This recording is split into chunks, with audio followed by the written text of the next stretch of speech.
Lighter চাওয়ার সাথে সাথে কেউই আর লাইটার দিতে চাইছে না। লাইটার বের করলেই ভাববে সে স্মোক করে, তার জন্য তার একটা ইমেজ ডাউন হবে, সেই জন্য কেউই লাইটার বার করছে না, কারোর কাছে লাইটার নেই।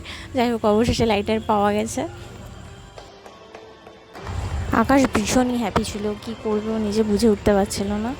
ওর হাসি তো মুখ থেকে যাচ্ছিলোই না, এবং ওর হাসি দেখে আমারও ভীষণ ভালো লাগছিলো, কারণ ও তো মানে অনেক কষ্ট করে সমস্ত কিছু করে। ওর ফার্স্টের যে বাইকটা ছিল সেটাও ও সেল করবে, সেটাও ও দূরে সেল করতে চাইছে না, যাতে ও দেখতে পারে বাইকটাকে মাঝে মাঝে, সেটার জন্য।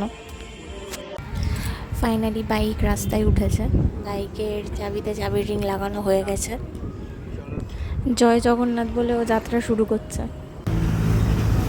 ও এবার সবাইকে জিজ্ঞেস করছে ওকে কেমন লাগছে, ভালো লাগছে না খারাপ লাগছে। অবশ্যই ভালো লাগবে, যার স্বপ্ন, এতদিনের স্বপ্ন পূরণ হয়েছে।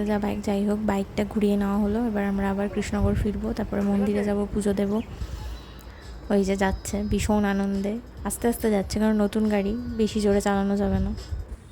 ফেরার সময় শান্তিপুরের কাছে আমরা একটা আমবাগানে দাঁড়িয়েছিলাম কিছু ছবি তোলার জন্য।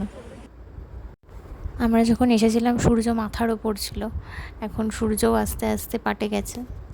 আমরা সিদ্ধেশ্বরী কালীবাড়িতে এসেছি পুজো দেওয়ার জন্য।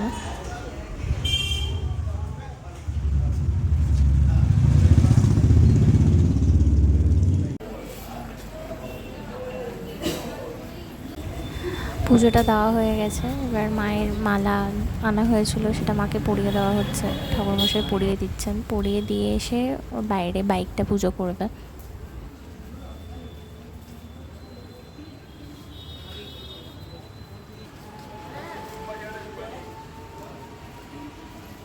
ক্যামেরা অন আছে? ঠাকুরমশাই জিজ্ঞেস করেছে যে ক্যামেরা অন আছে কিনা।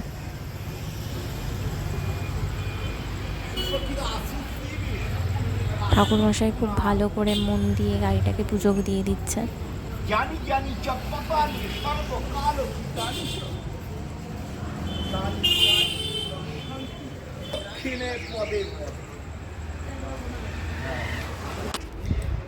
আমার বর ভীষণই পজিটিভ, কোথায় গাড়িতে স্বস্তিক চিহ্ন আঁকা হবে, আবার কেমন আঁকা হবে যদি দেবড়ে যায়, না ওঠে, দাগ হয়ে যায়, সেসব নিয়ে। যাই হোক, ঠাকুরমশাই খুব সুন্দর করে স্বস্তিকটা এঁকেছিল, স্বস্তিক আর রং একসাথে এঁকেছিলেন, খুবই সুন্দর লাগছিল দেখতে। সচরাচর এইভাবে কেউ আঁকে না।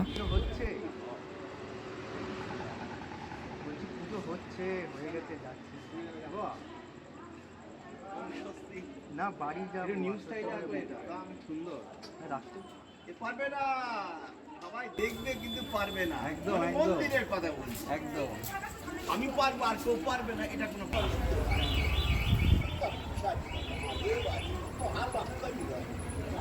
সাধক বিশ্বকর্মণ্য মুস্তফাং সর্বাভীষ্ট